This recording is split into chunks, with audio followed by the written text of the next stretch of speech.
Good morning. My name is Inga Cotton. I'm the founder and executive director of San Antonio Charter Moms. And this week we've been talking about sort of what's the situation with back to school and public health. And I wanted to highlight for our community that the city of San Antonio is going to have a virtual town hall about COVID-19 and schools. And the main speakers are going to be, well, one of the speakers is David Nungarai, who's the principal at Bonham Academy in San Antonio ISD. He's also a plant guy. Good. David's a good guy. So he is also the one of the co-chairs of, let's see, he's co-chair of the city's COVID-19 pre-K through 12 consultation group, which is an advisory panel. And then the other speaker will be Dr. Junda Wu, who's the medical director of the San Antonio Metropolitan Health District. So, these people they're really important to hear from because David he's an educator. He does this in real life, and Dr. Wu is probably the person in all of San Antonio who knows the most about the situation on the ground as far as where are the COVID-19 infections and how would reopening of schools impact the spread of COVID-19 in San Antonio. So the link to the event is in the description of the video. So it's going to be on Facebook Live. It's also on like the city's digital streams. It's on cable, it's on broadcast. So there's a variety of ways to read it, not just not just Facebook Live, but I encourage readers to, I'm going to be watching it. I'll probably be live tweeting it because I really want to know what's going on. It's been really a challenge to keep track of what's happening with back to school. So like on the blog, we have the way we approached it was just to have a resource guide where, we have, a list alphabetical of the school districts in the area, the charter schools in the area, and you can click through and you can find their school calendars, you can find their COVID resource pages, but as far as when do the campuses actually open, that's been in flux and that's been really stressful. So yesterday I spoke with Krista Toralva, who's an education reporter at the San Antonio Express News, and she was working on a story about the upcoming town hall. And she wanted to hear, from my perspective as a parent. I have two kids in schools, and also kind of having the pulse of the San Antonio Charter Moms discussion group. So let me put that on the screen. So this is the Facebook group, is the online community. And so our team manages this group. We're at almost 7,000 members. And one thing that I mentioned to Krista was that in July, we had over 15,000 comments by members of the group. And that's 3 times as high as any other month we've had. And that just shows how concerned, how engaged parents are, trying to figure out what's happening with back to school. And the way I described it to Krista basically was that for our family, we made the decision, pretty much at the beginning of the summer that we wanted to continue to stay home because our family does pretty well with distance learning. We're pretty tech savvy. I'm able to work from home. My husband's able to work from home. We have devices, we have internet. Our kids are old enough. They have friendships that they can maintain electronically, over Zoom calls or phone calls or, playing Minecraft together. So we're coping, right? We're managing, we're doing pretty well. If we stay home, we're freeing up space on campuses for the families who have to be there. And so I guess in the summer, our uncertainty was was Great Hearts going to offer allow parents to choose distance learning. And as soon as we found out we did, I was like, oh, phew, okay.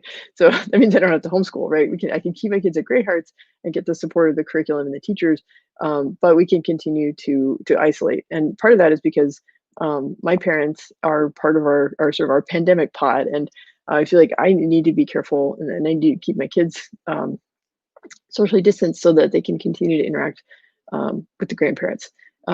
So we have face-to-face interaction with the grandparents, but virtual interaction with school and with friends and people who aren't in our household.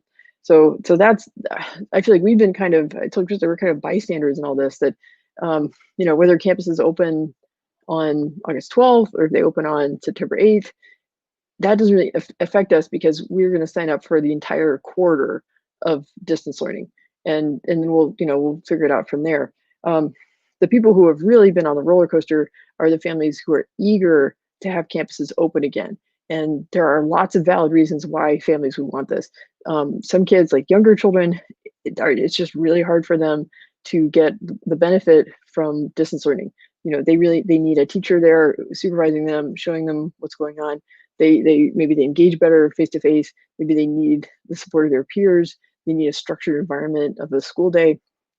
So some, especially younger kids, some of them are they're just doing better on campus. For working parents, it can be hard.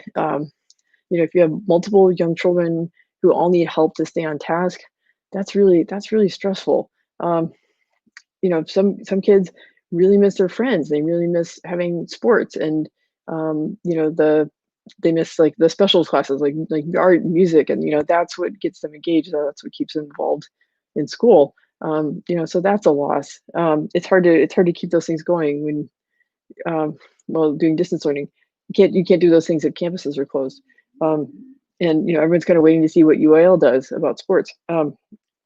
So whether it's that distance learning didn't work, whether it's kids missing the on-campus experience, whether it's parents with their work schedules and they really need the childcare of having kids on campus.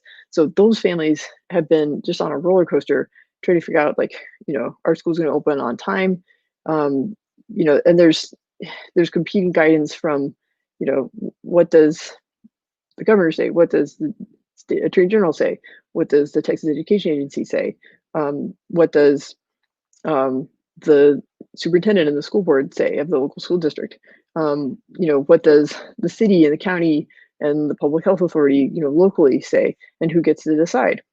And yeah, so it's and it's really it's not settled, right? So there's this disagreement that's been happening, and it felt last week, it felt like the news was changing every day. Right, like a district where like the city would say, okay, well, all the schools have to stay closed until after Labor Day, and then the attorney general saying like, oh no, local municipalities don't have the authority to do that. It's still up to the school board to decide. And and then we sort of had changing messages from TEA about whether schools would get funding, and then we had like the largest district in the San Antonio area saying that they might have to sue to in order to take back control about when they start on campus learning. So I mean, this just it I mean, I read news all the time, and I just felt overloaded, and I felt kind of a sense of despair of like, what are we supposed to do? And I mean, I know it didn't affect my family personally because like we knew we wanted to do distance learning for a while, but I talked to my friends, I talked to members of the group, and like our admin team, like Ashley and Becca, and they're talking to members of the group, and they're trying to keep the discussion like civil and positive, but it's just really hard, and everyone's really stressed out. So um that's the situation we're in. That's why I think that tuning in to this town hall is really important, because um I think that the local folks at Metro Health, they're going to know the situation in San Antonio in detail, in a way that you know maybe like county-wide data won't necessarily tell you, or statewide data won't tell you. Because I'm noticing that like certain districts like Edgewood ISD and South San ISD have both chosen the longest possible period of distance learning that the TA will allow. So those schools, at the way things stand right now, they won't open for in-person instruction until maybe October, which is really interesting, because like some schools, like some private religious schools, are going to open in person very soon, and the way the counties and the district lines are drawn, Bernie ISD and Comal ISD are headquartered in Kendall and Comal counties respectively, but the district boundaries overlap into Bexar County, and so there are actually some campuses in Bexar County that are slated to open on time in August, in spite of the city and Metro Health arguing that it's not safe for any campuses to open in San Antonio, or in the Bexar County area. So um, yeah, it's just a moving target. I mean, I'm grateful that San Antonio Fair Moms can fill a need right now, that that so many parents are coming to our group and commenting, and we have a very engaged audience. If you're not a member already, again, okay, I'm gonna pop the URL up again. If you're trying to figure out what's going on, you're trying to keep up with the news and make sense of it, please come join our group. And it's a positive place. It's moderated. You're not going to be attacked. Like, whatever information you need, feel safe to ask. And it's parents helping parents, and we'll try to find a solution for you. Oh, we've got a comment. John Thompson. Thank you. He says, agree 100%. I feel bad for school admins and teachers. Yes, yes, I do too, because I feel like they're getting pulled in all different directions. They are trying to prepare for back to school, but they don't know what to expect. And maybe they work on a plan. I think since the beginning of the summer, they've been working on contingency plans, like, what if it's this, what if it's that? And then the rules change, and they're all working really hard, and they're all trying their best. I think that's in the group we remind the parents who feel frustrated is that the teachers and the administrators are in a really tough situation, and they're trying their best. So um, if we can just treat each other with as much kindness and grace as possible, we will get through this. And if we try to remember um, families who maybe are in a different situation than we are, right? Like for my family, we can comfortably do distance learning for the foreseeable future. And I still worry about things like how will my kids socialize, how would about their well-being. I don't want them to be lonely. I want my son, who's on the autism spectrum, to continue to progress and build his social skills so that he can function in the workplace or at university someday. I don't know how to make progress on that in this situation. um, so I still have worries, but I know my worries are on a different scale than working families who don't know who's going to be with their children when campuses are closed. And I'm encouraged by I think there are organizations like YMCA that are stepping up that will supervise kids doing distance learning while parents are working.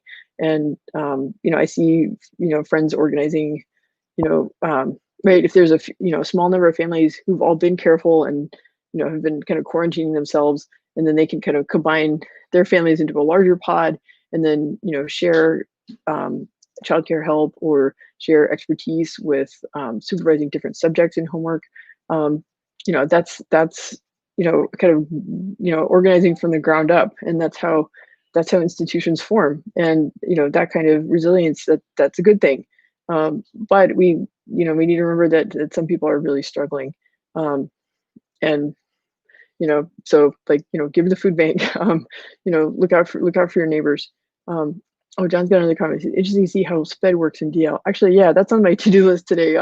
So my son's on the autism spectrum, and he has an IEP at Great Hearts, and the special education coordinator for the campus reached out to me yesterday. I need to call her back because I'm just I know from in the spring that basically the assignments that came through Google Classroom, they would be modified for him according to his IEP.